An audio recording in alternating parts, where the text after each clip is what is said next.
جب مسلمانوں کا عروج ہوا تو میں اس لیے بار بار اپنی یوتھ کو کہتا ہوں، نوجوانوں کو کہتا ہوں، وہ اسٹڈی کریں، وہ تاریخ کا حصہ ہے، وہ کوئی میتھولوجی نہیں ہے۔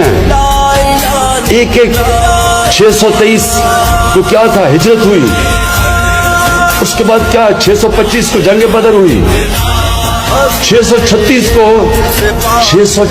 کو رومن ایمپائر بیزنٹائن یارموک کی جنگ کے اندر ہار جاتا ہے، جو 625 صرف 313 لڑنے والے تھے۔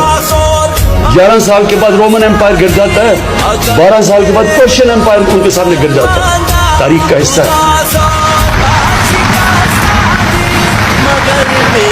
تو کیا وہ قدم اٹھائے ہمارے نبی صلی اللہ علیہ وسلم نے جس سے یہ اتنا بڑا دنیا کی تاریخ کا انقلاب آیا؟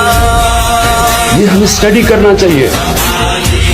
میں نے یہ اپنے ہائر ایجوکیشن کو کہا ہے کہ ہماری یونیورسٹیز کے اندر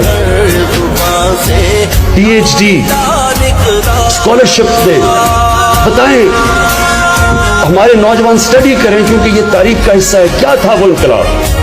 کیسے وہ عرب جن کو پوچھتا کوئی نہیں تھا، دو سپر پاورز کی، ایک طرف پرشین امپائر، دوسری طرف رومن امپائر، وہ کیا چیز انہوں نے کی کہ دنیا کی تاریخ بدل گئی؟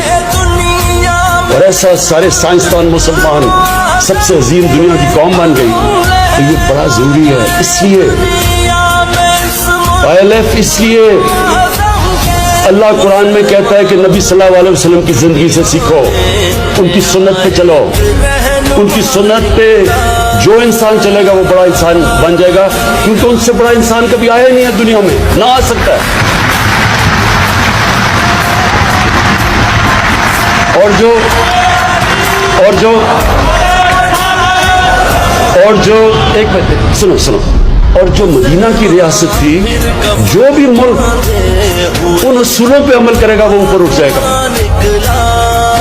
اس لیے اللہ ہمیں کہتا ہے کہ ان کے راستے پہ چلو، ان سے سیکھو، کیونکہ ان سے بڑا رول ماڈل کوئی نہیں۔